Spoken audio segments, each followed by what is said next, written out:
Hello दोस्तों, श्रेणी mode में आपका स्वागत है। बिहार पुलिस कांस्टेबल भर्ती 2020-21। आज हम लोग मध्यकालीन भारत के अंतर्गत दिल्ली सल्तनत देखने वाले हैं। इसके अंतर्गत प्रमुख राजवंश आते हैं और उनके द्वारा किए गए प्रमुख कार्य से क्वेश्चन आपकी एग्जाम में हर साल आता है और हर बार आता है। ठीक, तो एक ही क्लास में ये सारा दिल्ली सल्तनत खत्म हो जाएगा और फटाफट अपना रिवीजन भी आप कर लीजिएगा। ये पहले भी मैं आपको करा चुका हूँ। आज है तो एक रिवीजन के तौर पर मैंने सोचा आपके एग्जाम नज़दीक है तो रिवीजन करा दूँ। तो चलिए स्टार्ट करते हैं। सबसे पहले दिल्ली सल्तनत के प्रमुख वंश और उनका कार्यकाल। तो देख लीजिए, दिल्ली सल्तनत के अंतर्गत सबसे पहले इनको सजाने के क्रम में आ जाता है कि सही सजाइए। ठीक, इसकी सबसे पहले गुलाम वंश आया था जो कि 1206 से लेकर 1290 था। फिर उसके बाद खिलजी वंश आया था जो कि 1290 से 1320 तक था। फिर उसके बाद तुगलक वंश आया था जो 1320 से लेकर 1414 ईस्वी तक था। फिर सैयद वंश आया था 1414 से लेकर 1451 ईस्वी तक। फिर लोधी वंश आया था जो कि लास्ट था दिल्ली सल्तनत का, 1451 से लेकर 1526 तक है। लोधी वंश के बाद मुगल प्रशासन मुगल वंश आया था। तो मुगल वंश के बारे में भी मैं एक वीडियो आपको दूंगा जहां पर मुगल वंश एक ही वीडियो में खत्म हो जाएगा। तो सबसे पहले हम लोग स्टार्ट करते हैं गुलाम वंश से। यहाँ पर आप देख सकते हैं गुलाम वंश को मामूलिक वंश भी बोला जाता है, इसे याद रखिएगा। कुतुबुद्दीन ऐबक इसके संस्थापक थे। 1206 से लेकर 1210 के बीच कुतुबुद्दीन ऐबक का कार्यकाल आता है सबसे पहले गुलाम वंश के अंतर्गत। यहाँ पर आप देख सकते हैं कि 712 ईस्वी से आक्रमण होता है भारत पर। सबसे पहले मुस्लिम आक्रमण वो किया था मोहम्मद बिन कासिम ने।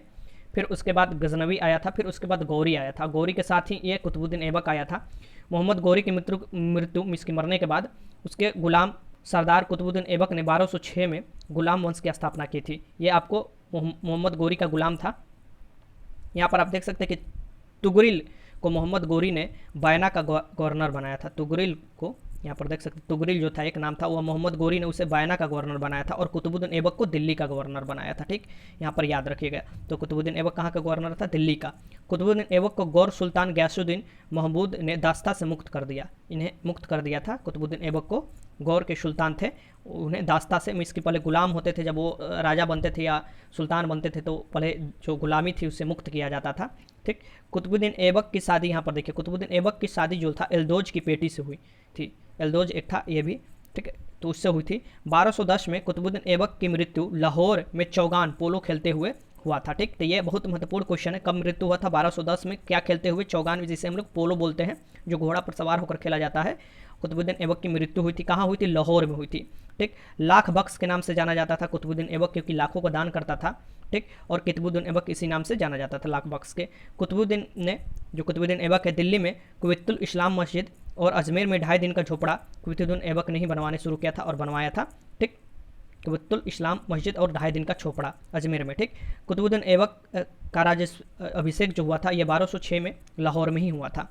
ठीक, और ये जो ऐबक है 1206 से 1210 तक लाहौर से ही प्रशासन किया था। इसलिए आप देखिएगा कि अगर दिल्ली सल्तनत की बात आता है और गुलाम वंश की, तो दिल्ली सल्तनत की सबसे पहला जो वास्तविक शासक का नाम आता है वो आता है इल्तुतमिश को, क्योंकि इसे आपको सुल्तान की तो पदवी दिया गया था, लेकिन ये सुल्तान की पदवी कभी स्वीकार नहीं किया था।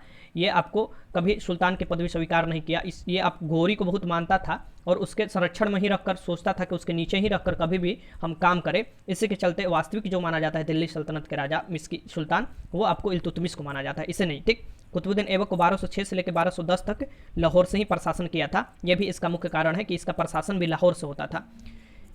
ऐबक ने साम्राज्य विस्तार से अधिक ध्यान क्या दिया था? तो वो सुदृढ़ीकरण, मजबूत करना, साम्राज्य जितना है उसको सुदृढ़ीकरण करना, मजबूत करना। कुतुबुद्दीन ऐबक की बहन जो थी, यहाँ पर देखिए, कुतुबुद्दीन ऐबक ने अपनी बहन की शादी नसरुद्दीन कुबाचा से की थी।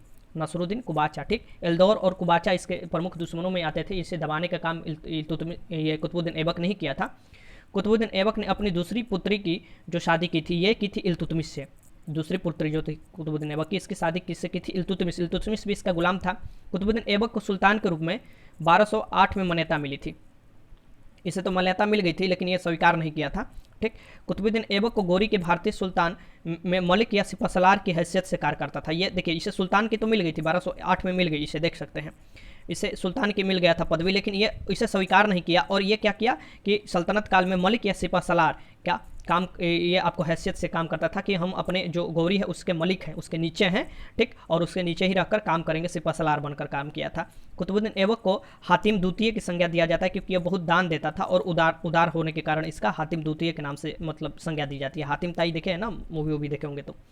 हसन निजामी और फ़ख ए मुदब्बिर कुतुबुद्दीन ऐबक के संरक्षण प्राप्त थे। ये पूछा हुआ है क्वेश्चन कि कुतुबुद्दीन ऐबक को किसका मतलब किस संरक्षण में कौन कौन थे, तो हसन निजामी, फ़ख ए मुदब्बिर को। ठीक, कुतुब मीनार जो है ये कुतुबुद्दीन ने बनाने शुरू किया था, लेकिन ख़त्म किसने किया था, इल्तुतमिश ने किया था, क्योंकि इनका बीच में ही मृत्यु हो गया था पोलो खेलते हुए घोड़े से गिरकर। ठीक, 1210 में। अब बख्तियार खाकी की स्मृति में, बख्तियार खाकी नहीं, ठीक, ख्वाजा यहाँ पर देखिए शेख ख्वाजा कुतुबुद्दीन बख्तियार काकी की स्मृति में ये कुतुब मीनार बनवाए थे, इन्हीं की स्मृति में। यहाँ पर देखिए कुतुबुद्दीन ऐबक को, इसका जो नाम है कुतुबुद्दीन ऐबक, इसका मतलब जानते क्या होता है। ठीक, तो कुतुबुद्दीन ऐबक का मतलब होता है चंद्रमुखी, चंद्रमुखी होता है। ठीक, कुतुबुद्दीन ऐबक का सहायक सेनापति कौन था, तो बख्तियार खिलजी था, इसके सहायक सेनापति था, जो कि बिहार में आकर नालंदा विश्वविद्यालय को लूटपाट किया था और इसे नालंदा विश्वविद्यालय को जला कर रख दिया था कि 6 महीना तक ये आग ही इसमें पकड़ा था, इसकी जलते रह गया था। इतना बुक और यहाँ पर इतना अच्छे अच्छे ग्रंथ रखे हुए थे, लेकिन इसका जो ये सेनापति था ये यहाँ पर आकर इसे पूरा जला दिया था। बख्तियार खिलजी नाम था उसका। नालंदा विश्वविद्यालय को बख्तियार खिलजी ने नष्ट कर दिया था जलाकर। कुतुबुद्दीन ऐबक को लाहौर में दफनाया गया, इसका मृत्यु हुआ था, तो ये कहाँ पर दफनाया गया था, लाहौर में दफनाया गया था। सल्तनत काल की राजकीय भाषा फारसी थी, ये याद रखिएगा। सल्तनत काल की राजकीय भाषा क्या थी, फारसी थी। यहाँ पर ध्यान देखिए। कुतुबुद्दीन ऐबक का पुत्र क्या था, तो अहराम शाह था, तो कुछ दिनों के लिए फिर इसे बनाया गया सुल्तान। तो अब यहाँ पर कुतुबुद्दीन ऐबक से जो भी क्वेश्चन बनेगा आप आराम से कर लीजिएगा। अब अहराम शाह देखिए, अहराम शाह कुतुबुद्दीन ऐबक की मृत्यु 1210 में हो गया, उसके बाद 1210 से 1211 के बीच लगभग 8 महीने तक ये शासन किया था अहराम शाह। ठीक, और अहराम शाह की हत्या किसने कर दी थी, तो इल्तुतमिश ने। मात्र यहाँ पर यही क्वेश्चन आता है, तो इल्तुतमिश ने इसकी हत्या कर दी। अब देखिए शमसुद्दीन इल्तुतमिश, यहाँ पर देखिए शमसुद्दीन इल्तुतमिश 1211 से लेकर 1236 के बीच में ये शासन किया था। ठीक, तो इल्तुतमिश ने 1210 ईस्वी में गद्दी पर बैठा था। इल्तुतमिश दिल्ली सल्तनत का वास्तविक देखिए यहाँ पर संस्थापक था। तो एक भी क्वेश्चन नहीं छूटने वाला है, सब मैं आपको फैक्चुअल करा दे रहा हूँ। एक तरफ से ये फैक्ट है जिसे आपको 1 से 2 बार देख लेना है। यहाँ पर देखिए इल्तुतमिश कुतुबुद्दीन ऐबक का गुलाम था। किसका गुलाम था, तो कुतुबुद्दीन ऐबक का गुलाम था इल्तुतमिश। यहाँ से आप देख लीजिएगा। और इसका दामाद भी था, इल्तुतमिश जो था कुतुबुद्दीन ऐबक का गुलाम के साथ साथ दामाद भी था। इल्तुतमिश तुर्कमिस्तान के इलबरी तुर्क था, तुर्किस्तान के इलबरी तुर्क था ये। ठीक, इल्तुतमिश का पूरा नाम जो था ये शम्स उद दीन इल्तुतमिश, शम्स उद दीन इल्तुतमिश इसका पूरा नाम था। ठीक, सुल्तान बनने से पूर्व इल्तुतमिश कहाँ के गवर्नर था, तो ये या सूबेदार था, तो ये बदायूं का, ये सुल्तान बनने से पूर्व ये बदायूं का सूबेदार था, ये याद रखिएगा। 40 दल का जो चलीसा बोला जाता है, तुर्कान ए चहलगानी जिसे बोला जाता है, 40 ये आपको चलीसा दल के नाम से जाना जाता है। ठीक, चलीसा का गठन इल्तुतमिश ने किया था। और ये क्या था, चलीसा आखिर क्या था, तो ये 40 ऐसे, यहाँ पर देखिए 40 विश्वासी गुलाम सरदारों का गुट था। ये तुर्क सरदार ऐसे थे 40 जो कि ये गुट में रहते थे और इसके हेल्प करते थे, तो ये चलीसा दल के नाम से जाना जाता है इसे। प्रारंभ में इल्तुतमिश ने एल्दौर और कुबाचा को सामना करना पड़ा। ठीक, अब देखिए इससे तो रिलेशन एल्दौज और कुबाजा दोनों से आपको कुतुबुद्दीन ऐबक का था, लेकिन इल्तुतमिश को क्या करना पड़ा, अब जैसे ही कुतुबुद्दीन ऐबक की मृत्यु होती है, ये भी एल्दौज भी कुबाचा भी ये आपको साम्राज्य हड़पने के लिए दौड़ते हैं। ठीक, कि हम अब दिल्ली पर शासन करेंगे, लेकिन इन दोनों को किसने सामना करना पड़ा, इल्तुतमिश को, और ये दोनों को दबाना पड़ा और फिर इल्तुतमिश ने यहाँ पर दिल्ली पर अधिकार किया। देखिए 1215 में इल्तुतमिश ने एल्दौज को तराइन के मैदान में पराजित किया। यहाँ पर देखिए सबसे पहले एल्दौज को 1215 में। इल्तुतमिश के वास्तविक सुल्तान का दर्जा 1229 में बगदाद के यहाँ पर देखिए खलीफा अब्बासी से प्राप्त हुआ। देखिए सुल्तान का ये भी गुलाम था, फिर वास्तविक सुल्तान के किससे, अब्बासी खलीफा। तो यहाँ पर इसीलिए बोला जाता है वास्तविक दिल्ली के सुल्तान कौन थे, तो इल्तुतमिश थे। ठीक, सर्वप्रथम शुद्ध अरबी सिक्का इल्तुतमिश ने चलाया था। सर्वप्रथम यहाँ पर देखिए सर्वप्रथम वाला बड़ा आता है क्वेश्चन, ये याद रखिएगा। अरबी सिक्का किसने चलाया था, इल्तुतमिश ने चलाया था। इल्तुतमिश ने 2 महत्वपूर्ण सिक्के चलाए थे, कौन कौन, तो चांदी का टाका जिसे बोला जाता था।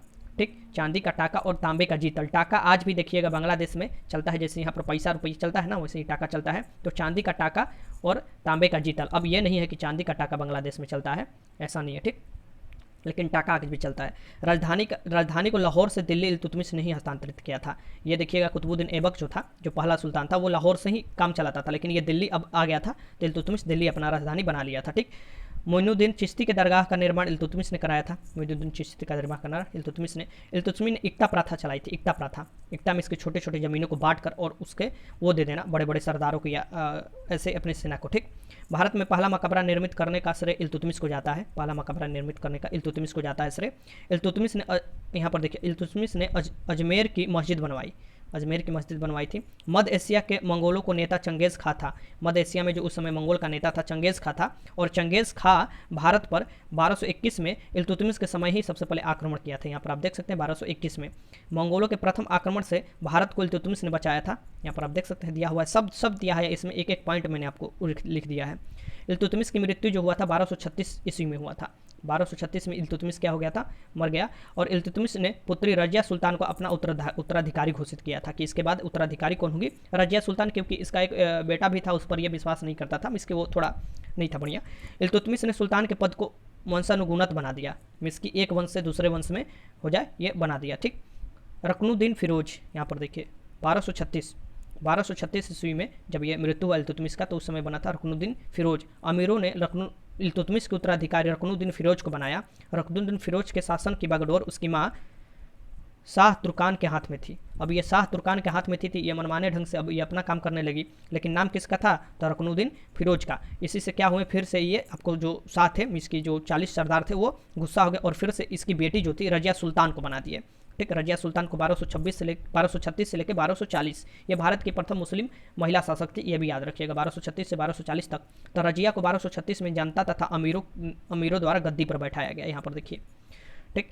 रजिया पर्दा प्रथा, जो पर्दा प्रथा था कि पर्दा बुर्का उर्का पहन कर आना है, आपको चेहरा उरा नहीं ढिकाना है, इसका त्याग कर दिया। ठीक। ये त्याग कर दी और पुरुषों की तरह कोट और टोपी पहनकर खुले जो राज दरबार थे उसमें जाने लगी, कोट और टोपी पहनकर कि हम भी पुरुष की तरह शासन चलाएंगे। ठीक। रजिया ने याकूत, यहाँ पर देखिए याकूत को अमीर ए आखुर नियुक्त किया। यहाँ पर देख सकते हैं अमीर ए आखुर पद नियुक्त किया, लेकिन ये यही सबसे विद्रोह का कारण यहाँ पर एक आपको कि ऐसे ही आपको प्रदा प्रथा त्याग देना और फिर इसको एक गैर तुर्क को ये अमीर ए आखुर नियुक्त कर देना, ये सबसे बड़ा इसके मतलब की गलती माना जाता है और इसी के चलते फिर इसके खिलाफ लोग होने लगे। रजिया ने अल्तुनिया के तबरहिंद भटिंडा के अक्तादार नियुक्त किया। इससे क्या किया, अल्तुनिया के तबरहिंद को भटिंडा जो है अक्तादार नियुक्त किया। ठीक। रजिया ने अल्तुनिया से विवाह कर लिया, फिर इसका अल्तुनिया से विवाह कर लिया ये रजिया ने। ठीक। ये भी खटक गया।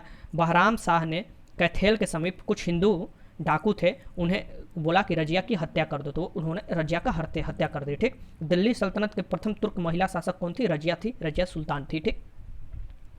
अब मोइजुद्दीन बहराम शाह ने बोला था मारने के लिए, तब यही बनेगा, अब इसी सी बात है। तो 1240 से लेकर 1242 तक भी ये भी था। इसकी आप दिल्ली सल्तनत में देखिएगा कि कब किसका तख्ता पलट हो रहा है, कब किसको कौन मरवा दे रहा है, ये आप साधारण देखते रहिएगा। ठीक। ये आपको देखने को मिलेगा 1240 से लेकर 1242 तक। रजिया को अपदस्थ करके तुर्की सरदारों ने मोइजुद्दीन बहराम को दिल्ली की गद्दी पर बैठा दिया। ठीक। ये अब ये गद्दी पर बैठ गया। सुल्तान का अधिकार कम करने के लिए न्याब ए ममालिकात नए पद का गठन किया गया। ये उस समय जो सुल्तान का अधिकार है इसे कम करने के लिए एक नया पद गठित किया गया। ठीक। प्रथम नयाब जो बने थे एतगीन को नियुक्त किया गया। प्रथम नयाब कौन थे, एतगीन। बहराम शाह की हत्या दिल्ली के तुर्क सरदारों ने की। तो आप देख सकते हैं कि दिल्ली के तुर्क सरदारों के बीच कितना ये शक्ति था, वो कभी भी किसी भी सुल्तान को या तो उसका हैसियत कम कर देते थे या शक्ति छीन लेते थे और उसका एक सही समय पर उसको मरवा भी देते थे और अपने मन का फिर सरदार को बैठाते थे या सुल्तान बनाते थे। अलाउद्दीन मसूद शाह 1242 से लेकर 1246 तक, यहाँ पर देखिए मात्र 4 साल। बहराम शाह के उत्तराधिकारी अलाउद्दीन मसूद शाह बना। ठीक। मसूद शाह ने बलबन को अपना अमीर हाजिम बनाया। यही सबसे बड़ी है कि मसूद शाह ने बलबन को अपना अमीर हाजिम बनाया। अब यहाँ से अब देखिएगा कि ये जो सरदार है इनकी ताकत कम होने लगेगी। 40 जो तुर्क सरदार थे, इसके 40 जो तुर्क अमीर थे, सरदार नहीं अमीर थे, उनकी ताकत एक तरफ से कम होने लगेगी। अब यहाँ पर देखिए नसरुद्दीन महमूद 1246 से लेकर 1265। 1246 में बलबन ने मसूद शाह के स्थान पर नसरुद्दीन महमूद को सुल्तान बनवाया। यहाँ पर देखिए ये बनाया था, इनको कुछ शक्ति मिला तो ये बनाए शुरू कर दिए। नसरुद्दीन ने राज्य की समस्त शक्तियाँ बलबन के हाथ में केंद्रित कर दी या सौंप दी। यही नसरुद्दीन की सबसे बड़ी भूल थी कि ये एक विश्वास कर और बलबन के हाथों में सभी शक्तियाँ सौंप दिए। नसरुद्दीन ने बलबन को कौन सी उपाधि दी, तो उलुग खा की उपाधि प्रदान कर दी। अब इस एक नाहला पर दाहला ये हो गया कि इसने उलुग खा को शक्ति प्रदान कर दी, किसको, बलबन को। बलबन ने अपनी पुत्री की शादी किससे की थी, तो नसरुद्दीन से की थी। यहाँ पर आप देख सकते हैं नसरुद्दीन महमूद ऐसा सुल्तान थे जो कुछ टोपी बनाकर अपनी जीवन निर्वाह करता था। ये ज़्यादा भोर विलास की ज़िंदगी नहीं बिताता था, ये धार्मिक व्यक्ति था, टोपी बनाकर अपना जीवन निर्वाह करता था। 1259 में मंगोल नेता हलाकू के साथ समझौता कर बलबन ने पंजाब में शांति स्थापित की। यहाँ पर देख सकते हैं हलाकू के साथ समझौता कर बलबन ने पंजाब में शांति स्थापित की। मिनहाजुद्दीन सिराज ने अपनी तबकात ए नासरी नसरुद्दीन को समर्पित की। ठीक। 1565 में नसरुद्दीन मोहम्मद की मृत्यु के बाद बलबन उसका क्या बना, उत्तराधिकारी बना। 1500 नहीं, माफ़ कीजिएगा, 1265। 1565 कहाँ चल गए, 1200 यहाँ पर, सॉरी ये तो लिखा ही है, 1265 ईस्वी यहाँ पर देख सकते हैं कि नसरुद्दीन महमूद की मृत्यु के बाद बलबन उसका उत्तराधिकारी बना। अब आएगा मजा, बलबन उत्तराधिकारी बना तो अब समझ में आएगा दिल्ली सल्तनत क्या होता है। ठीक, अब यहाँ से देखिए गियासुद्दीन बलबन 1265 से लेकर 1287, ज़्यादा साल नहीं ये शासन किया, फिर भी आप देख सकते हैं अच्छा खासा 20-22 साल तो ये शासन कर ही लिया था। अब यहाँ पर आप देख सकते हैं कि गियासुद्दीन बलबन इलबरी जाति का था। ये किस का, तो इलबरी जाति का था। जो आपको महत्वपूर्ण शासक हुए हैं ना मजबूत, उनका जाति भी दिया रहता है, तो उसे आप याद करना चाहें तो याद कर सकते हैं। यहाँ पर देखिए, बलबन को ख्वाजू जलालुद्दीन बसरी खरीद कर दिल्ली लाया था। जलालुद्दीन बसरी ये खरीद कर लाया था। पहले क्या था, गुलाम वाला प्रथा था। ठीक, इल्तुतमिश ने बलबन को ग्वालियर के विजय के उपरांत खरीदा। इसने देखा कि ग्वालियर में बहुत काफ़ी है, मतलब तलवार वलवार चलाने ये सब में बहुत लंबा चौड़ा, ये बहुत मतलब मजबूत आदमी था और इस समय आगे था, तो ग्वालियर के विजय के दौरान इल्तुतमिश ने देखा और इसे खरीद लिया था। यहाँ पर देखिए, रजिया के शासनकाल में बलबन अमीर ए शिकार पद पर था। अमीर ए शिकार एक पद होता था, उस पर रजिया सुल्तान के शासनकाल में ही ये था। इल्तुतमिश द्वारा स्थापित चालीसा दल को बलबन ने समाप्त कर दिया। अब देखिए यहाँ पर मजा, ये जो 40 तुर्क जो थे, अमीर थे या सरदार थे, उनके जो था चालीसा गठन किया गया था, उसको ही आते ही सबसे पहले ये समाप्त किया। इनको पता था कि अगर इसे हम समाप्त नहीं करते तो पीछे जो भी हुआ है इतिहास में वो मेरे साथ भी होगा और एक समय पाते ही हमको भी ये मरवा कर अपदस्थ कर देंगे। यहाँ पर देखिए, बंगाल की राजधानी लखनऊती को बलबन के समय विद्रोह का नगर कहा जाता था। ये जो बंगाल की राजधानी थी लखनऊ, उससे विद्रोह का बार बार विद्रोह हो जाता था। तो सबसे पहले क्या किया कि बंगाल के विद्रोही सरदार तुगरिल खां को मलिक मुकद्दर ने पकड़ा। ये सबसे पहले जो ये तुगरिल खां थे, ये सरदार थे बंगाल के विद्रोही, इनको मलिक मुकद्दर ने पकड़ा। ठीक, मेवाड़ियों के विद्रोह का दमन किसने किया था, तो गियासुद्दीन बलबन ने ही किया था। मेवाड़ी के विद्रोह का भी ये किया था। बलबन की अनुपलब्धियाँ, जो बलबन से क्वेश्चन बनता है, अनुपलब्धियाँ क्या क्या है, तो बलबन ने केंद्रीय सैन्य विभाग की स्थापना की, जिसे दीवान अर्ज कहते हैं। बहुत वीवीआई क्वेश्चन, ट्रिपल स्टार डाल लीजिए। दीवान अर्ज की स्थापना किसने की, तो बलबन ने की, और ये क्या था, तो केंद्रीय सैन्य विभाग था। ठीक, सीमा क्षेत्र में स्थित किलों का पुनर्निर्माण किसने करवाया था, तो बलबन ने की। आपको जो मंगोल आक्रमण आते थे उससे बचने के लिए, तो ये सीमा क्षेत्र में किलों का निर्माण किसने किया, पुनर्निर्माण करवाया था। पुनर्निर्माण फिर से निर्माण करवाया था ये आपको बलबन ने। अयोग और वृद्ध सैनिक, यहाँ पर देखिए, अयोग और वृद्ध सैनिक को पेंशन देकर पदमुक्त करने की योजना ये चलाई कि अयोग जो वृद्ध सैनिक है, जो कि सैनिक के लायक नहीं है, उन्हें पेंशन देने के हटा दिया गया। ठीक, अपने सैनिकों को वेतन का भुगतान नगद में किया गया। ये अपने सैनिक को वेतन का भुगतान नगद में दिए, और सिजदा और पाबोस ये आपको प्रचलन अनिवार्य बना दिया। सिजदा और पाबोस मिस की आपको सिजदा करना कि सामने जब भी आता है राजा तो बलबन आता था तो लोग झुकते थे, और पाबोस मिस की उसका हाथ चूमते थे ऐसे। ठीक, आप देखे होंगे कोई भी मूवी में, तो ये जो था ये इसने शुरुआत किया था। फारसी रीति रिवाज पर आधारित नवरोज़ त्यौहार देखिएगा तो इसने ही स्टार्ट किया था। जो नवरोज़ उत्सव होता था फारसी रीति रिवाज पर ये स्टार्ट किया था। आप देखिएगा ये मुगल काल में जाकर ख़त्म होता है। ठीक, अपने विरोधियों के प्रति कठोर लौह और रक्त की नीति अपनाई थी। लौह और रक्त की नीति अपनाई थी, बहुत खतरनाक ये नीति है लौह और रक्त की नीति। एक तरफ से इसे मुहावरा भी बोल सकते हैं। इसे क्या बोला जाता है, इसका मतलब क्या है, तो समझिए, मान लीजिए हमने गलती किया, कोई सरदार है, हमने गलती किया, तो मान लीजिए हमको तो मरवाएगा ही, हमारे पूरे खानदान को भी मरवा देगा। ठीक, तो ये लौह और रक्त की नीति कहलाती है। ठीक, उसने कहा कि राजा धरती पर ईश्वर का, किसने बोला था कि राजा धरती पर ईश्वर का प्रतिनिधित्व करता है, ये इसी ने बोला था, बलबन ने कहा था। सुल्तान जिल्ले इलाही जिसे आपको भूल सकते हैं, ये बलबन ने ही बोला था। ठीक, उच्च कुल और निम्न कुल के व्यक्तियों के बीच अंतर स्थापित किया था किसने, तो यही ये बोला था कि हम उच्च कुल के हैं। अपने दरबार को ईरानी परंपरा के आधार पर सजाया था। ठीक, नवरोज़ त्यौहार भी ईरानी परंपरा के आधार पर स्टार्ट किया था, तो ये सजाया था। कुरान के नियमों को शासन का आधार बनाया, जो कुरान के नियम है उसके शासन का आधार बनाया था। सिक्के पर खलीफा का नाम अंकित करवाया तथा उसके नाम के कुतबे पढ़े, उसके नाम खलीफा जो है उसके नाम के कुतबे पढ़े और खलीफा का नाम अंकित कराया सिक्के पर। दिन में 5 बार ये नमाज पढ़ता था, बड़ा धार्मिक व्यक्ति था। सुल्तान बनने के बाद शराब और भोग विलास त्याग दिया था ये। ठीक, बलबन के दरबार में फारसी के प्रसिद्ध कवि अमीर खुसरो तथा अमीर हसन रहते थे। ये फारसी के जो प्रसिद्ध कवि थे ये थे अमीर खुसरो और अमीर हसन। ठीक, प्रसिद्ध ज्योतिष और चिकित्सक मौलाना हमीदुद्दीन मुतरीज बलबन के दरबार में रहते थे। ये ज्योतिष चिकित्सक थे। ठीक, ये याद रखें, मौलाना हमीदुद्दीन मुतरीज। बलबन खुद को अफरा सिहाब का वंशज बताया। अफरा सिहाब उच्च वंशज ये मानता था ये अपने आप को, तो अफरा सिहाब का वंशज बताता था ये बलबन अपने आप को। बलबन की न्याय व्यवस्था निष्पक्ष थी, जो गलती करेगा उसे सजा मिलेगा ही मिलेगा। बलबन की शासन की सफलता का मुख्य श्रेय उसका गुप्तचर विभाग था। बहुत भयंकर गुप्तचर विभाग की स्थापना किया था। कुछ भी जानकारी पहले ही मिल जाता था और जो भी ये गलती करता था उसके पूरे खानदान को सीधे कत्ल करवा देता था। बलबन के राजस्व सिद्धांत की दो मुख्य विशेषताएं क्या है, यहाँ पर आप देख सकते हैं। सुल्तान का पद ईश्वर के प्रदान किया होता है, ये बोलता था कि जो भी हमको पद मिला है ईश्वर द्वारा, ईश्वर के प्रदान किया हुआ है। सुल्तान निरंकुश होना आवश्यक है, निरंकुश मीन्स की सुल्तान में कोई भी मोह ये सब नहीं होना चाहिए। शासन कर रहा है तो शासन करने के नियम निरंकुश होना जरूरी है और सुल्तान का हर बात मानना जरूरी है जनता को, ठीक। बड़े पुत्र महमूद की मृत्यु के सदमे में बलबन की मृत्यु होगी। जब उधर से आपको मंगोल लोग आक्रमण करते थे तो उसी में इसका बड़ा बेटा से अपना बड़ा प्यार करता था, उसका मृत्यु हुआ तो बड़ा यह सदमा में गया और इसका भी मृत्यु हो गया था बलबन का। अब यहाँ पर मुख्य जो था बलबन से ही क्वेश्चन बनता है, इल्तुतमिश से बनता है, कुतुबुद्दीन ऐबक से बनता है। अब हम चलते हैं आगे की तरफ। कैकुबाद, यहाँ पर देखिए ये 1287 से लेकर 1290 तक शासन किया था कैकुबाद। बलबन के उत्तराधिकारी के रूप में कैकुबाद ने दिल्ली गद्दी पर 1287 ईस्वी में आसीन हुआ। 1287 ईस्वी में आसीन हुआ। कैकुबाद का सेनापति गैर तुर्क सरदार जलालुद्दीन फिरोज खिलजी था। अब यहाँ पर देखिए, अब आएगा मजा, ये गैर तुर्क था, ठीक। कौन था? सरदार जलालुद्दीन फिरोज खिलजी, ठीक। और ये किसका था? तो कैकुबाद के सेनापति था।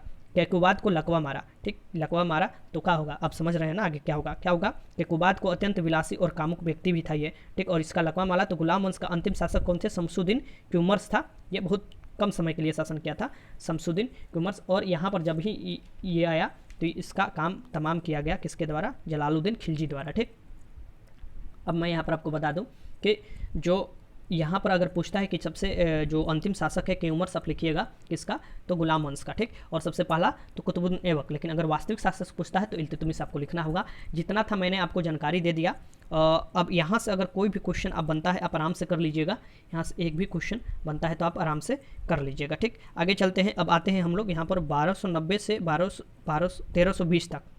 यहाँ पर आप देख लीजिए ये जो है 1290 से 1320 तक जो है यहाँ पर कौन कौन से कहाँ से क्वेश्चन पूछे जाते हैं मैं आपको बता देता हूँ, ठीक। यहाँ पर देखिए जलालुद्दीन खिलजी ने 1290 ईस्वी में मनिकपुर, यहाँ पर देखिए मनिकपुर, यहाँ पर देखिए मनिकपुर के सूबेदार मलिक छज्जू के विद्रोह को दबाया था जलालुद्दीन खिलजी ने। जलालुद्दीन खिलजी की हत्या उसके भतीजे और दामाद कर दिए थे अलाउद्दीन खिलजी। तो ये बाद की बात है, लेकिन यहाँ पर मैंने आपको बता दिया। अब यहाँ पर देखिए खिलजी वंश की स्टार्ट यहाँ से हम कर रहे हैं। तो खिलजी वंश देखिए, खिलजी वंश में कौन कौन शासक हम पढ़ेंगे? तो सबसे पहले जलालुद्दीन खिलजी जो कि क्यूमर्स के बाद आया था, ठीक। और फिर अलाउद्दीन खिलजी और फिर कुतुबुद्दीन मुबारक। ये जो है 1316 से 1320 तक। लेकिन इसका बार बार शासन में कुछ महत्वपूर्ण नहीं है, लेकिन नाम आता है तो ये भी हम लोगों को पढ़ना है, ठीक। तो यहाँ पर आप देख सकते हैं कि यहाँ से स्टार्ट होता है हमारा खिलजी वंश। अब यहाँ पर हम शुरुआत करते हैं।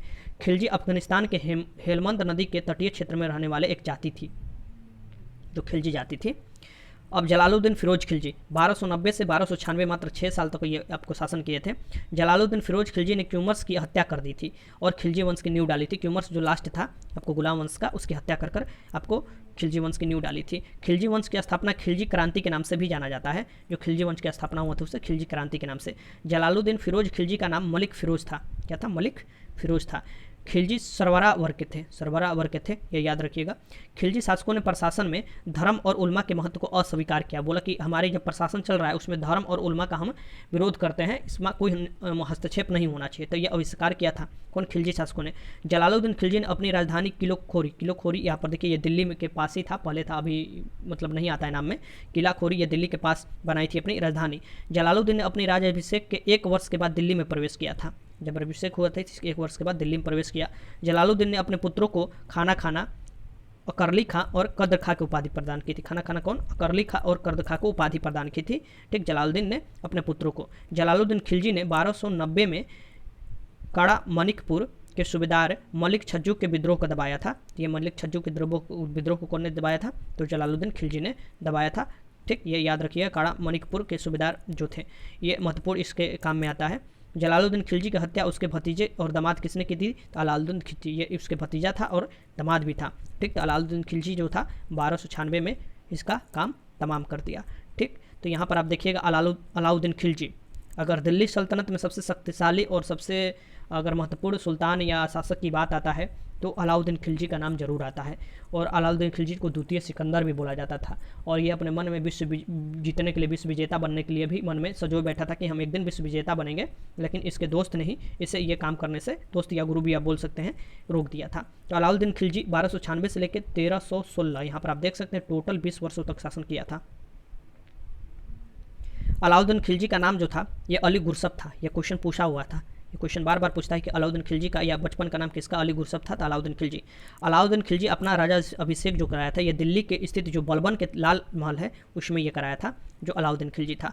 प्रारंभिक सफलता के बाद अलाउद्दीन ने सिकंदर ए सानी की उपाधि धारण की थी। जो प्रारंभिक सफलता था उसके बाद सिकंदर ए सानी की उपाधि इसने धारण की थी।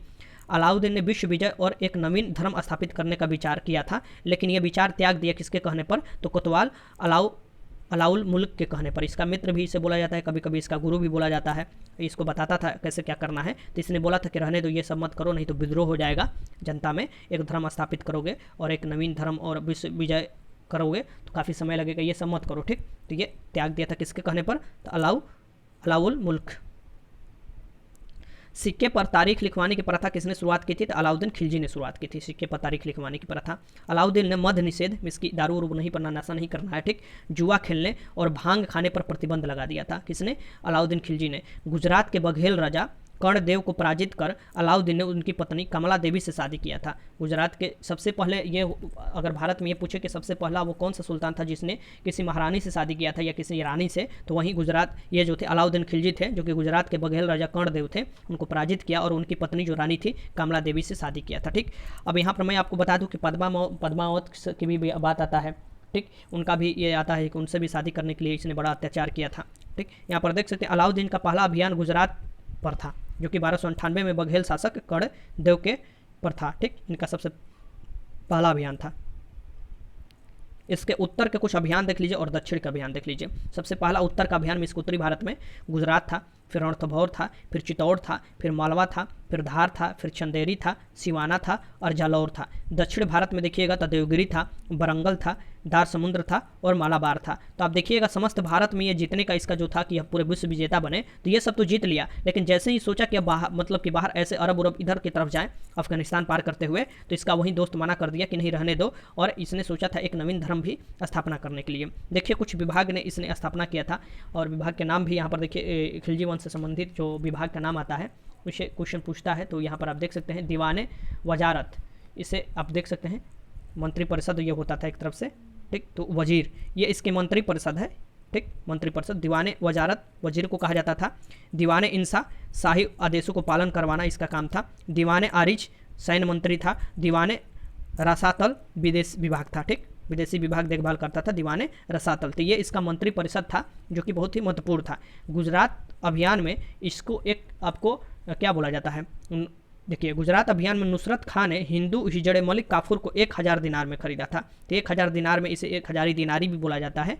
किसे? तो नुसरत खान ने ये इसे खरीदा था हिजड़े के मलिक काफूर को, और मलिक काफूर को 1000 दिनारी के नाम से जाना जाता था। अलाउद्दीन ने मलिक काफूर को मलिक ए नयाब बना दिया क्योंकि इसके पास लड़ने की क्षमता और इसका जो राजनीतिक दिमाग था दोनों काम कर रहा था, बहुत तीव्र गति से काम कर रहा था। इसी को देखने अलाउद्दीन ने इसे मलिक काफूर को मलिक ए नयाब की उपाधि दिया, और इसे बोला जाता था कि इसके साथ इसका संबंध भी था। बहुत से इतिहासकार बताते थे कि एक हिजड़ा था मलिक काफूर और इसके साथ इसका संबंध भी था और इसका बहुत क्लोजली माना जाता था।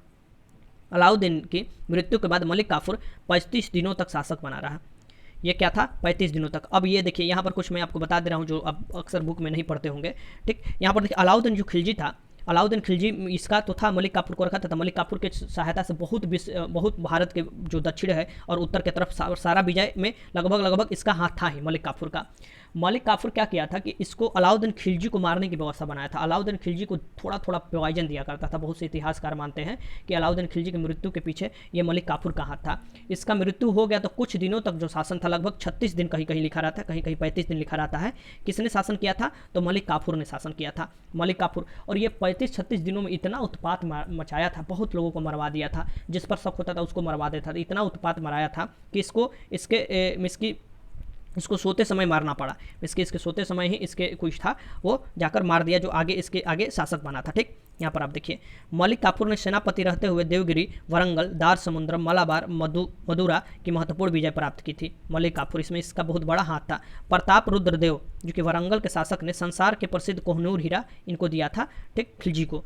अलाउद्दीन के समय मेवाड़ के शासक कौन थे? राणा रणजीत सिंह, रतन सिंह, माफ कीजिएगा, रणजीत सिंह नहीं, राणा रतन सिंह थे जो कि अलाउद्दीन खिलजी से मेवाड़ के शासक थे, और इन्हीं से जुड़ता वो आता है कहानी पद्मावत वाला। मेवाड़ को जीतने के बाद अलाउद्दीन ने इसका नाम अपने पुत्र खिर्ज खां के नाम पर खिरजाबाद रखा था।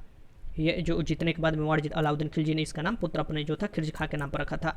अलाउद्दीन को अपने शासनकाल में मंगोल आक्रमणकार का सामना करना पड़ा, ठीक, मंगोल आक्रमणकार सामना करना पड़ा। अलाउद्दीन खिलजी ने सीरी में अपनी एक राजधानी बनाई, ठीक, सीरी का किला। किरान उस सादेन की रचना अमीर खुसरो ने की। किसने? किरान उस सादेन की रचना अमीर खुसरो ने की थी। आर्थिक मामलों से संबंधित विभाग दीवाने ए रियासत की स्थापना अलाउद्दीन खिलजी। तो ये दे सकता है क्वेश्चन, दीवाने ए रियासत की स्थापना किसने की थी? ठीक, अलाउद्दीन खिलजी। देखिए अलाउद्दीन खिलजी का जो भी आपका शासन देखिएगा वो सैन्य विभाग को मजबूत करने के लिए काफ़ी था और अपने पास टैक्स लेने के लिए, क्योंकि टैक्स लेगा तभी तो वो शासन चला पाएगा। ये बहुत से ऐसे चीज़ों का स्थापना किया था। न्याय का उच्चतम न्यायाधीश कौन होता था? तो सुल्तान ही होता था, सबसे उच्चतम पद पर, ठीक। पुलिस विभाग का प्रमुख कौन होता था? तो कोतवाल कहलाता था, ठीक। सर्वप्रथम डाक व्यवस्था की शुरुआत सुल्तान किसने की थी? तो अलाउद्दीन खिलजी ने ही सबसे पहले डाक व्यवस्था। यहाँ पर देखिए, सबसे पहले यहाँ पर देखिए, अस्थायी सेना, दाग और महाली तथा सैनिकों को नगद वेतन देने की प्रथा की शुरुआत सर्वप्रथम किसने की थी? तो अलाउद्दीन खिलजी। यहाँ से बहुत क्वेश्चन बनता है कि सबसे पहले अस्थायी सेना किसने रखा था? सेना रखा था उसका हुलिया पहचानना या घोड़े को दागना, क्योंकि अपना घोड़ा अगर युद्ध में पहचान में आ जाए कि ये अपना घोड़ा है, ये सभी किसने शुरुआत किया था? ये किया था अलाउद्दीन खिलजी ने। नगद वेतन भुगतान करना और उन्हीं लोगों को सेना में शामिल करना जो कि उसके लायक हैं, ठीक। तो वो भर्ती निकाला करता था, ओपन भर्ती जैसे आर्मी का भी होता है ना, वैसे ही रैली भर्ती होता था और उसमें लोग आते थे और देखा जाता था कि उसमें क्या योग्यता है। और ये नहीं कि छोटे 5 साल से लेकर 60 वर्ष तक, ऐसे नहीं था कि सबको शामिल किया जा रहा है, नहीं। इसलिए तो इसका सैन्य बहुत मजबूत था। इसके लिए सैन्य व्यवस्था को ही ज़्यादा ये मिल पाए, सैनिक लोग अच्छे से जाकर बाजार में कुछ खरीद पाए और ज़्यादा विद्रोह ना हो, इसके कारण ही ये बाजार नियंत्रण पद्धति का भी शुरुआत किया था। किसने? तो अलाउद्दीन खिलजी। जो कैंटीन सिस्टम होता है ना, कैंटीन वाला, वो इसने ही स्टार्ट किया था। देखिए यहाँ पर अलाउद्दीन प्रथम सुल्तान था जिसने भूमि की माप कराई थी। भूमि की माप भी किसने कराई थी? अलाउद्दीन खिलजी ने। जैसे बाजार नियंत्रण में अगर कोई झोल माल करता है, जैसे 1 किलो के स्थान पर 900 ग्राम बाटा इस्तेमाल किया जाता है, तो बलबन और अलाउद्दीन खिलजी ऐसे शासक थे कि वो बोलते थे कि इसके मांस के बराबर उतना काट लिया जाएगा अगर ये ठगता है तो। ऐसा आपका नियम कठोर बनाया गया था। क्यों? क्योंकि इसको पता था कि अगर हमारा टैक्स चोरी होता है तो हम अपने कैसे सैन्य विभाग को अच्छे से रख सकते हैं, और अगर कोई बेईमानी करता है तो वो चोरी करने के लिए ही करता है। वह पैदावार का जो सबसे पहले इसका काम क्या कर दिया था कि जो पैदावार होगा उसका 50% आपको देना है। तो मान लीजिए पहले क्या होता था कि कुछ नियम बना दिए जाते थे, जैसे कि सबको 10 रुपया देना है, मान लीजिए एक तरफ से हाइपोथेटिकली, तो सब लोग जो 200 कमाते थे वो भी 10 रुपया देते थे, जो 100 रुपया कमाते थे वो भी 10 रुपया देते थे, जो आपको 500 कमाते थे वो भी 10 रुपया देते थे, जो 1000 कमाते थे वो भी 10 रुपया। लेकिन इसने क्या किया, ये बोला कि जो अमीर है वो तो ज़्यादा देना चाहिए, तो बोला कि जो 100 रुपया कमाएगा उसे अपना 50% में 50 रुपया देना पड़ेगा, जो 1000 रुपया कमाएगा उसका 50% कितना होगा? 500, उसे 500 देना पड़ेगा, जो 10 रुपया कमाएगा उसका 5 रुपया देना पड़ेगा, ठीक। तो पहले के शासक के थ्रू ये थोड़ा अलग सोचा और पैदावार का सीधे क्या बोल दिया, 50% आपको वसूल किया जाएगा जितना पैदावार होगा। पहले कृषि पर ही सबसे ज़्यादा ये था, पहले कृषि ही होता था, ठीक। तो ये बाजार नियंत्रण प्रणाली स्थापित किया और उसी में बाजार नियंत्रण प्रणाली में, इसे यहाँ पर आप देखिएगा, ये बाजार नियंत्रण प्रणाली जो स्थापित किया था उसमें के लिए जो अधिकारी बनाए गए थे उसका नाम मैं आपको बता रहा हूँ, शाहना ए मंडी। शाहना ए मंडी बाजार अधीक्षक होता था, ठीक। दीवान ए रियासत, बाजार पर नियंत्रण रखना, ठीक, दीवान ए रियासत।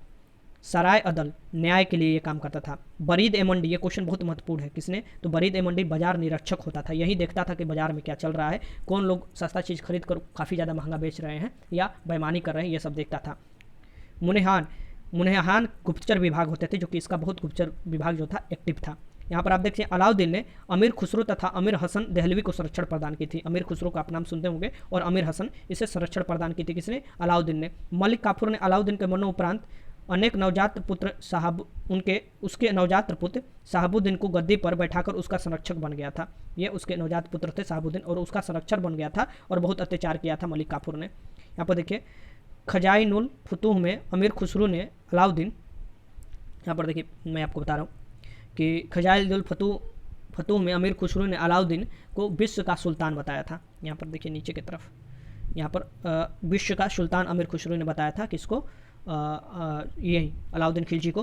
पृथ्वी के शासकों का सुल्तान बताया था, युग का विजेता बताया था, जनता के चरवाह जैसी उपाधियाँ दी थी किसको? तो ये दिया था अमीर खुसरो ने अलाउद्दीन खिलजी को, ठीक। ये अपने किताब में, तो ये अलाई दरवाज़ा भी निर्माण किसने करवाया था? तो अलाउद्दीन खिलजी ने कराया था। ऊपर के कुछ मैं आपको बता दूँ, ठीक। तो यहाँ पर समाप्त होता है कि अलाउद्दीन खिलजी, ठीक। अब अलाउद्दीन खिलजी के बाद आपको क्या आता है? अलाउद्दीन खिलजी के बाद ये आपको एक और शासक का नाम आता है मुबारक शाह खिलजी, ठीक। तो मुबारक खिलजी जो है या मुबारक शाह खिलजी का नाम जो आता है ये आपको 1316 से लेकर 1320 में आता है, ठीक।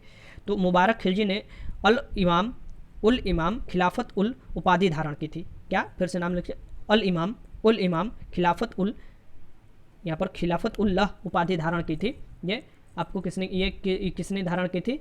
तो ये मुबारक शाह खिलजी। और मुबारक शाह खिलजी ने खलीफा का आदेश नहीं माना था। इसने खलीफा जो आदेश दिया था उसने नहीं माना था, और मुबारक शाह खिलजी ने स्वयं को खलीफा घोषित कर दिया था। ठीक, तो ये आपको स्वयं को खलीफा घोषित करने के बाद ये आपको धारण करी थी। बरनी के अनुसार मुबारक शाह खिलजी कभी कभी दरबार में नग्न अवस्था में आता था। ये बरनी के अनुसार बोलता जाता था। मुबारक शाह खिलजी की हत्या खुसरो शाह ने की थी। खुसरो शाह की हत्या गाजी मलक, जिसे हम लोग गयासुद्दीन तुगलक कहेंगे, इसका नाम असली क्या था? गाजी मलक, जो कि गयासुद्दीन तुगलक ने की थी। खुसरो शाह ने पैगंबर का सेनापति की उपाधि धारण की थी। खुसरो शाह जो थे ये पैगंबर के सेनापति। अब यहाँ पर समाप्त होता है आपका क्या? यहाँ पर समाप्त होता है आपका खिलजी वंश। अब यहाँ पर आता है तुगलक वंश। तुगलक वंश में क्या क्या आपको पढ़ना है? तो गयासुद्दीन तुगलक के बारे में आपको पढ़ना है, मोहम्मद बिन तुगलक के बारे में आपको पढ़ना है, फिरोज तुगलक के बारे में पढ़ना है, और अन्य जो प्रमुख शासक हुए छोटे उनके बारे में जल्दी से जानकारी मैं आपको दे देता हूँ। सबसे पहले गयासुद्दीन तुगलक, ये आपको 1320 से 1325 के बीच 5 साल शासन किए थे। मोहम्मद बिन तुगलक, बाप रे, इनका शासन आप पढ़िएगा, मैं आपको पढ़ाने वाला हूँ तो देखिएगा क्या क्या ये किए थे। 1325 से लेकर 1351 तक इनका शासन था। फिरोज तुगलक 1351 से लेकर 1388 था। अन्य शासक में 1388 से लेकर 1388 से लेकर 1412 तक आता है। अन्य शासकों में प्रमुख का नाम मैं आपको बताकर काम खत्म कर दूंगा। यहाँ पर देखिए, गयासुद्दीन तुगलक 1320 से लेकर 1325, जो कि आपको खिलजी वंश का खत्म करने के बाद गयासुद्दीन तुगलक वंश की स्थापना गयासुद्दीन तुगलक 8 सितंबर 1320 को की थी। ठीक, गयासुद्दीन तुगलक का वास्तविक नाम क्या था? तो गाजी मलिक या तुगलक गाजी था। ये तुगलक वंश का स्थापना किए थे। इनका नाम वास्तविक क्या था? गाजी मलिक या तुगलक गाजी। गयासुद्दीन तुगलक ने 29 बार मंगोल आक्रमण को विफल किया था। मंगोल जो आक्रमण करते थे ये भारत के पश्चिमी उत्तर क्षेत्र में, तो उसको विफल किसने किया था? तो गयासुद्दीन तुगलक 29 बार। पहली बार गयासुद्दीन तुगलक ने सिंचाई के लिए कुएं और नहरों का निर्माण कराया। बहुत महत्वपूर्ण वीवीआई क्वेश्चन बनेगा यहाँ से कि सिंचाई और नहरों का निर्माण सबसे पहले किसने कराया था? तो गयासुद्दीन तुगलक ने कराया था। ठीक, ये याद रखिएगा। गयासुद्दीन तुगलक की सेना में गिज, तुर्क, मंगोल, राजपूत, ताजिक, रूमी, खुरासानी तथा मेवाती वर्ग के लोग आते थे। ठीक, इसके सेना में बहुत लोग शामिल थे। दिल्ली के समीप अफगानपुर में लकड़ी से निर्मित स्वागत महल के धराशायी होने से गयासुद्दीन तुगलक की मृत्यु हो गई थी, और इसमें भी किसका हाथ था? तो इसकी मृत्यु में गयासुद्दीन मोहम्मद बिन तुगलक का हाथ था। इसने ही यह महल बनवाया था और इस स्वागत के लिए, और वहीं गिर गया तो इसमें दबकर मर गया था। अफगान के लकड़ी के महल को गयासुद्दीन के पुत्र जौना खां, इसका नाम क्या था? इसके बाद जो आएगा मोहम्मद बिन तुगलक, उसका असली नाम जौना खां था। उसने ही बनवाया था महल, और उसी में दबकर गयासुद्दीन तुगलक की मौत हो गया था। वो स्वागत महल बनवाया था। मृत्यु के पूर्व जो था ये गयासुद्दीन तुगलक बंगाल के अभियान से लौट रहा था। तो विज्ञान का अभियान कर सफल ये लौट रहा था गयासुद्दीन तुगलक। तो ये जौना खां, जिसे हम लोग मोहम्मद बिन तुगलक बोलते हैं, उसने बोला कि एक स्वागत महल बनवाया लकड़ी का, पूरा अपना दिमाग लगवाकर, और वो गिर गया, तो ये मर गया था गयासुद्दीन तुगलक ने। रोमन शैली में तुगलकाबाद को गयासुद्दीन तुगलक नहीं बसाया जाए। तुगलकाबाद शहर है, इसको रोमन शैली में यही बसाया था। निजामुद्दीन औलिया ने गयासुद्दीन तुगलक के बारे में क्या कहा था? इसके बारे में ही निजामुद्दीन औलिया ने बोला था क्या? दिल्ली अभी दूर है, दिल्ली दूरस्थ थी। ठीक, तो दिल्ली अभी बहुत दूर है। ठीक, इसने निजामुद्दीन औलिया ने गयासुद्दीन तुगलक के बारे में कहा था। मोहम्मद बिन तुगलक देख लीजिए, मोहम्मद बिन तुगलक के बारे में देख लीजिए। 1325 से लेकर 1351। देखिए, दिल्ली सल्तनत के अंतर्गत जब मैं खत्म करूंगा तो कुछ प्रमुख शासकों का नाम आपको बताऊंगा। जैसे अभी ही बता देता हूं, जैसे कि आपको कुतुबुद्दीन ऐबक प्रमुख होगा, फिर इल्तुतमिश होगा, फिर रजिया सुल्तान होगी। ठीक, फिर बलबन होगा, फिर आप देखिएगा जलालुद्दीन खिलजी होगा, अलाउद्दीन खिलजी होगा, और फिर मोहम्मद बिन तुगलक का नाम आता है। ये सब जो है महत्वपूर्ण आपको नाम है, जो कि बार बार ये यहाँ से क्वेश्चन बनते हैं। इसके बाद में आपको सिकंदर लोदी आएगा, बहलोल लोदी आएगा, इब्राहिम लोदी। ये तीनों लोदी शासक बहुत महत्वपूर्ण थे, क्योंकि इन्होंने तीनों के क्षेत्र में आप देखिएगा काम बहुत किए हैं। और आगे भी जो अलग अलग वंश आएगा वो उसके बारे में मैं आपको बताते चलूँगा। तो मोहम्मद बिन तुगलक देखिएगा 1325 से लेकर 1351 तक शासन किया था। लगभग 26 साल तक ये शासन किया था। अगर दिल्ली सल्तनत में सबसे प्रसिद्ध और सबसे विद्वान शासक का नाम पूछेगा, सबसे पढ़ा लिखा, तो वो कौन था?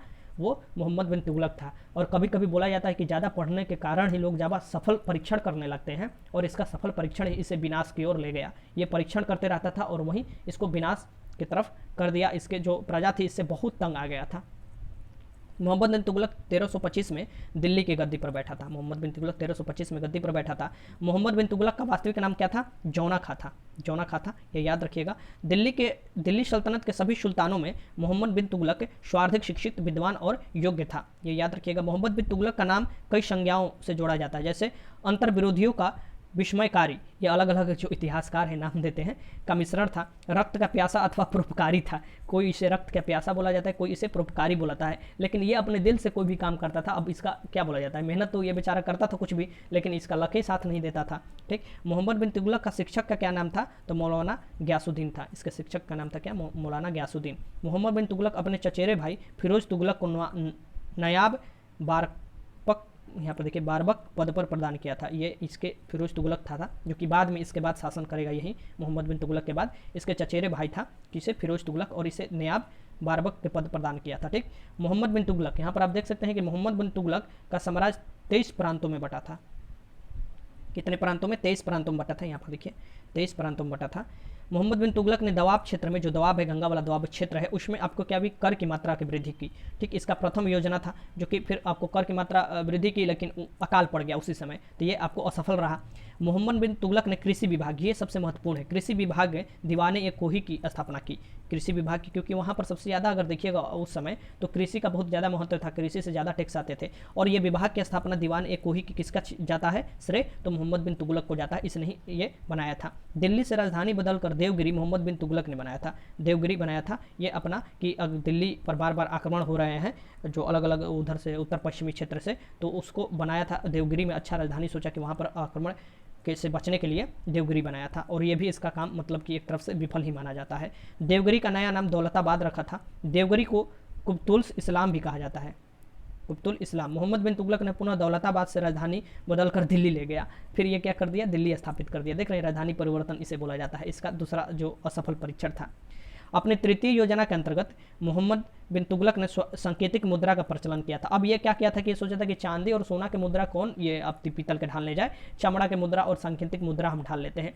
अब जैसे ही लोगों को पता चला, वैसे ही हजारों हजार की संख्या में हर घर में ऐसे मुद्रा ढालने वाला बन गया और वो हाहाकार मच गया उसके साम्राज्य में। तो ये इसका तृतीय योजना था जो कि सांकेतिक मुद्रा प्रचलन करने वाला था। ठीक, 1333 ईस्वी में जो इब्नु बतूता आया था मोरक्को से, ये इसी के शासनकाल में आया था मोहम्मद बिन तुगलक के। और इब्नु बतूता ने क्या लिखा है, तो कुताबुल रहेला, जिसे रहेला बोला जाता है, ये अपना यात्रा का वृत्तांत किया था, इसमें ये बताया था इसके बारे में। बर्नी के अनुसार मोहम्मद बिन तुगलक ने 5 मुख्य योजनाओं को विशेष रूप से उल्लेख किया था। जो बर्नी ने, जो इतिहासकार थे बर्नी, इनके जो मोहम्मद बिन तुगलक के शासनकाल के 5 प्रमुख जो आपको काम है उसके बारे में क्या क्या बताते हैं।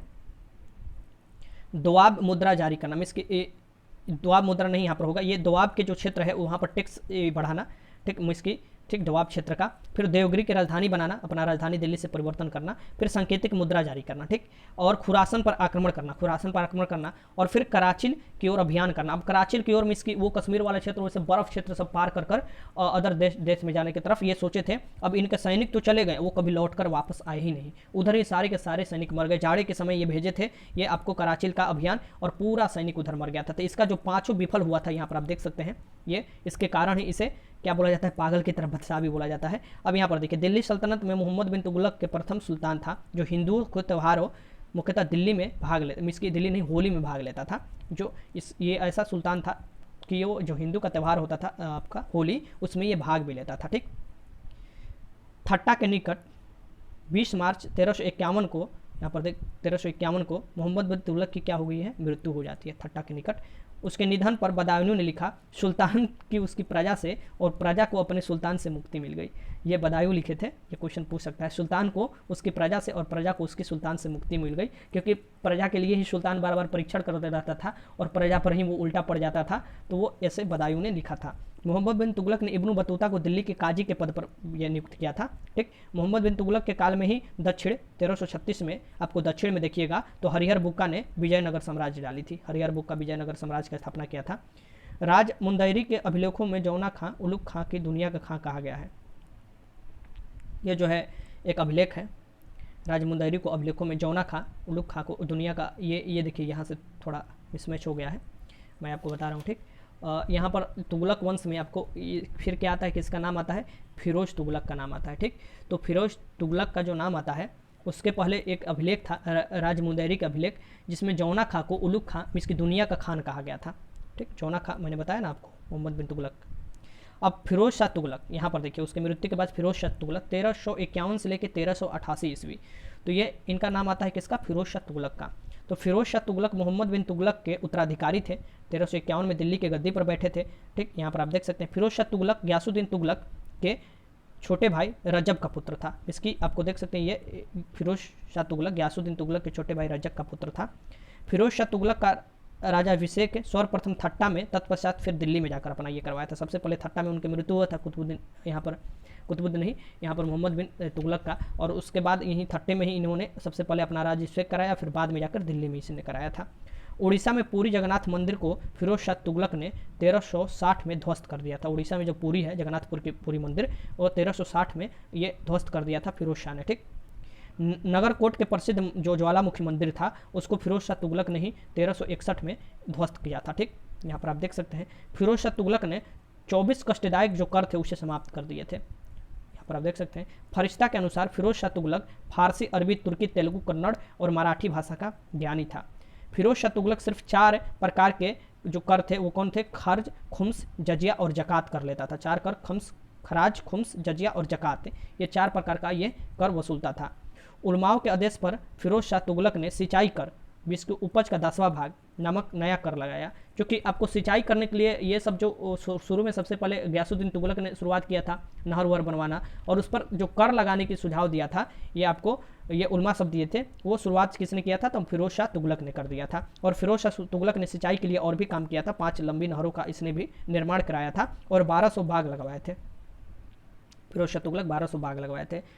सुल्तान फिरोज ने लगभग 300 नए नगरों का भी स्थापना किया था। 300 जो नए नगर थे सुल्तान फिरोज, ठीक, फिरोज शाह तुगलक ये नए नगर का निर्माण किए थे, जिसमें देख सकते हैं फिरोजाबाद, हिसार, फतेहाबाद, जौनपुर तथा फिरोजपुर नामक नगर की फिरोज शाह ने बसाया था। फिरोज शाह तुगलक को स्वयं सबसे ज़्यादा फिरोजाबाद नगर पसंद था, जो ये बनवाए थे फिरोजाबाद नगर, ये फिरोज शाह तुगलक को सबसे ज़्यादा पसंद था। मेरठ और टोपरा से अशोक के स्तंभों को लाकर दिल्ली में फिरोजा शाह तुगलक ने ही स्थापित किया था, जो कि आपको अशोक का स्तंभ था, ये कहाँ से? तो मेरठ और टोपरा से लाकर दिल्ली में स्थापित किया था फिरोज शाह तुगलक ने। ठीक, तो ये जो काम था ये फिरोज शाह तुगलक का काम था। फिरोज शाह तुगलक का अन्य काम भी याद रखना चाहिए आपको, जैसे इसने दारुल शरण नाम की एक खैराती अस्पताल स्थापना की थी। तो एक खैराती अस्पताल किसने अपना स्थापना की थी? तो दारुल शरण नाम की स्थापना की थी, ये आपको फिरोज शाह तुगलक की। इसने रोजगार दफ्तर भी खुलवाया था, बेरोजगारों के लिए रोजगार दफ्तर इसने कराया था, जिसने ही खुलवाया था। ठीक, अनाथ स्त्रियों और विधवाओं और लड़कियों के लिए सहायता के लिए दीवाने एक खैरात नामक एक विभाग की भी स्थापना किसने की थी? दीवाने एक खैरात, ये जो विधवा हैं, स्त्री हैं, जो लड़की हैं, उनको सहायता करने के लिए ये क्या था। दासों के देखभाल के लिए फिरोज शाह ने दीवान ए बंदगान नामक स्थापना की थी। दास जो होते हैं उनको देखभाल करने के लिए। सैनिक को वेतन जागीर के रूप में दिया गया इसके शासनकाल में। ठीक, सैन्य पदों को वंशागुणत ये भी बना दिया था। हिंदुओं को जिम्मी कहा करता था, ये किसने कहा था? हिंदू को क्या कहता था? जिम्मी कहता था फिरोज शाह तुगलक। ठीक, और ब्राह्मण पर जजिया कर लागू करने वाला पहला मुसलमान शासक कौन था? तो ये यही था, ये जजिया कर लागू कर दिया था ब्राह्मण पर। ठीक, ब्राह्मण एक कर भी देंगे जजिया कर अलग से, ये सबसे पहला शासक था। फिरोज ने अपनी आत्मकथा फतुहात ए फिरोज शाही लिखी, जो इसने आत्मकथा अपना लिखा था फिरोज शाही, फतुहात ए फिरोज शाही, ये फिरोज शाह ने अपनी आत्मकथा लिखी थी। ज्वालामुखी मंदिर से यहाँ पर देखिए माफ कीजिएगा, ज्वालामुखी मंदिर जो थे लूटे गए ग्रंथों को फारसी में अनुवाद करवाया था, और इसका क्या नाम रखवाया था? तो दालते फिरोज शाही। ठीक, ये आपको मंदिर से जो लूटे गए थे ग्रंथ उसका उसने यहाँ पर देखिए, उसने तांबा और चांदी के मिश्रण से निर्मित सिक्का जारी किया, जिसे अर्धा या बिक्र कहा जाता है। अर्धा या बिक्र होगा यहाँ पर।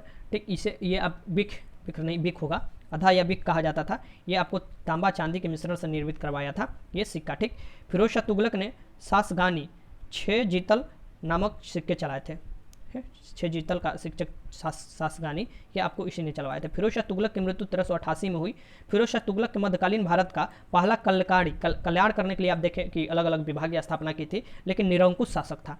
ठीक, ये कहा जाता है कल्याणकारी निरंकुश शासक आपको मध्य भारत के ये था। ठीक, ये याद रखिएगा। हेनरी इलियट तथा एलिफिंस्टन ने फिरोज शाह तुगलक को सुल्तान युग का अकबर कहा है। सुल्तान जो सल्तनत काल है उस युग का अकबर कहा है किसने? ये हेनरी इलियट ने और एलिफिंस्टन ने। तैमूर ने दिल्ली पर 1398 में नसरुद्दीन महमूद के समय आक्रमण किया। ठीक, यहाँ पर मैं आपको बता दूं कि जो तैमूर है, तैमूर ने दिल्ली पर 1398 में नसरुद्दीन महमूद के समय आक्रमण किया था। और तुगलक वंश, यहाँ पर देख लिए तुगलक वंश का अंतिम शासक कौन था? तो नसरुद्दीन महमूद था, जो कि 1412 ईस्वी में था। मलिक सरवर नामक हिजड़े ने जौनपुर नामक स्वतंत्र राज्य की स्थापना की थी। ये क्वेश्चन पूछ सकता है कि जौनपुर की किसने स्थापना की थी, तो ये मलिक सरवर नामक हिजड़े ने जौनपुर की स्थापना की थी स्वतंत्र राज्य की। अब यहाँ पर आता है, इसके बाद जो आता है, जो भी क्वेश्चन पूछ सकता था वो आपसे, जो तुगलक वंश से मैंने आपको बता दिया। उसके बाद सबसे छोटा वंश आता है आपको सैयद वंश, जो कि 1414 से लेकर 1451 तक है। मात्र इसमें देखिएगा कि सैयद वंश में खिर्ज खा 1414 से लेकर 1451, मुबारक शाह 1421 से लेकर 1484, महमूद शाह 1484 से लेकर 1445 और अलाउद्दीन आलम शाह 1445 से लेकर 1450 इसके प्रमुख शासक है। अब इनके द्वारा जो जो काम किया गया माफ़ कीजिएगा, इनके द्वारा जो काम किया गया है उसके बारे में मैं आपको बता दूँ। थोड़ा जल्दी जल्दी बोलने में मेरा आदत है, तो बीच बीच में खांसी आ जाता है, जाड़ा का मौसम है, आपको पता ही होना चाहिए। सैयद वंश की स्थापना खिर्ज खां ने 1414 में की थी। खिर्ज खां 1414 से लेकर 1421 तक शासन किया था। 1414 से लेकर 1421 मात्र 7 साल तक इसने शासन किया था खिर्ज खां ने, लेकिन सैयद वंश की स्थापना किया था, ये याद रखिएगा। खिर्ज खां ने सुल्तान की उपाधि न धारण कर रैयत ए अल्लाह की उपाधि धारण की थी। रैयत ए अल्लाह की उपाधि धारण की थी, ये सुल्तान की उपाधि न धारण किया था। खिर्ज खां ने अपने को तैमूर के लड़के शाहरुख के प्रतिनिधि बताता था। जो तैमूर का लड़का था ये शाहरुख उसके प्रतिनिधि बताता खिर्ज खां। खिर्ज खां तैमूर लंग के सेनापति था। खिर्ज खां का उत्तराधिकारी मुबारक शाह हुआ। ये खिर्ज खां के उत्तराधिकारी क्या हो? मुबारक शाह। मुबारक शाह ने 1414 से लेकर 1433 तक शासन किया था, ठीक। और मुबारक शाह ने शाह की उपाधि ग्रहण की और अपने नाम के सिक्के भी जारी किए थे। मुबारकबाद नगर की स्थापना मुबारक शाह ने ही करवाया था। याहिया बिन अहमद सरहिंदी को मुबारक शाह की राजस्व प्राप्ति में इसके राज्य में ये रहते थे, संरक्षण प्राप्ति याहिया बिन अहमद सरहिंदी को, ठीक, मुबारक शाह का संरक्षण प्राप्त था। तारीख ए मुबारक शाही याहिया बिन अहमद सरहिंदी ने लिखी थी। यह तारीख ए मुबारक शाही। मुबारक शाह का उत्तराधिकारी मोहम्मद शाह था। मोहम्मद शाह का वास्तविक नाम मोहम्मद बिन फरीद खां था। मोहम्मद शाह ने बहलोल को खान ए खाना की उपाधि दी और अपना पुत्र कहकर इनको पुकारा था, ठीक। किसको? तो यहाँ पर देख सकते हैं बहलोल को किसने? तो मोहम्मद शाह ने। अब यहाँ पर पुत्र कहकर में इसकी खाना ए खाना और पुत्र कहकर पुकारा था। सैयद वंश का अंतिम शासक अलाउद्दीन आलम शाह था, जो कि 1443 से लेकर 1451 तक था। और फिर इसके बाद यही जो है, जो कि आपको मोहम्मद शाह ने जिसे बहलोल जो था उसे खाने को उपाधि दी थी, ये बहलोल ने काम खत्म किया इसका, और फिर इसमें लोधी वंश का स्थापना किया था। तो लोधी वंश में कौन कौन पढ़ेंगे हम लोग? बहलोल लोधी, सिकंदर लोधी और इब्राहिम लोधी, जो कि दिल्ली सल्तनत के लास्ट आप देखिएगा वंश में लोधी वंश आता है, जो कि 1526 तक चलता है। और पानीपत के युद्ध जो होता है प्रथम, वो 1526 में ही होता है, बाबर और इब्राहिम लोधी के बीच। तो बहलोल लोधी के बारे में देख लीजिए। बहलोल लोधी क्या था? 1451 से लेकर 1489 तक यहाँ पर आप देख सकते हैं शासन किया था, ठीक। तो ये इतने सालों तक शासन किया था। अब ये साल में क्या किया था? तो वो ज़्यादा काम नहीं किया था। दिल्ली में प्रथम अफगान राज्य का संस्थापक माना जाता है बहलोल लोधी को, ठीक। लोधी जो था अफगान थे। बहलोल लोधी अफगानिस्तान के गिजलई कबीले के एक शाखा साहू खेल में पैदा हुआ था। साहू खेल जो था ये गिजलई के एक कबीला था जो अफगानिस्तान का, उसमें पैदा हुआ था।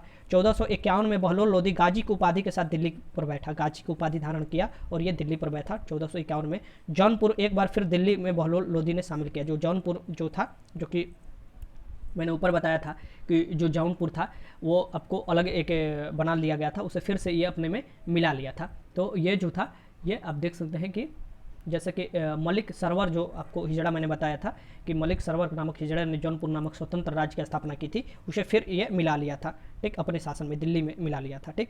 अब यहाँ पर देखिए कि बहलोल लोधी अपने सरदारों को मकसद ए अली कहकर पुकारता था। जो सरदार इसके थे मकसद ए अली कहकर पुकारता था। बहलोल लोधी द्वारा बहलोली सिक्के भी चलाए गए थे। बहलोल लोधी का पुत्र उत्तराधिकारी सिकंदर शाह लोधी था। सिकंदर शाह लोधी था इसके पुत्र और उत्तराधिकारी सिकंदर लोधी जिसे हम लोग बोलते हैं। 1489 से लेकर 1517 ईस्वी तक इसने शासन किया था। सिकंदर लोधी का वास्तविक नाम था निजाम खां। क्वेश्चन पूछ सकता है निजाम खां, याद रखिएगा। जौनपुर के हुसैन शाह सरकी को पराजित कर सिकंदर लोधी ने बिहार और तिरहुत को दिल्ली में मिला लिया। अब जौनपुर के हुसैन शाह को पराजित कर बिहार और तिरहुत को भी ये अब दिल्ली के शासन में मिला लिया था। 1504 में सिकंदर लोधी ने आगरा की नींव डाली। सिकंदर लोधी आगरा 1504 में नींव डाली और फिर बाद में 1506 के करीब ये अपना राजधानी भी बनाया था।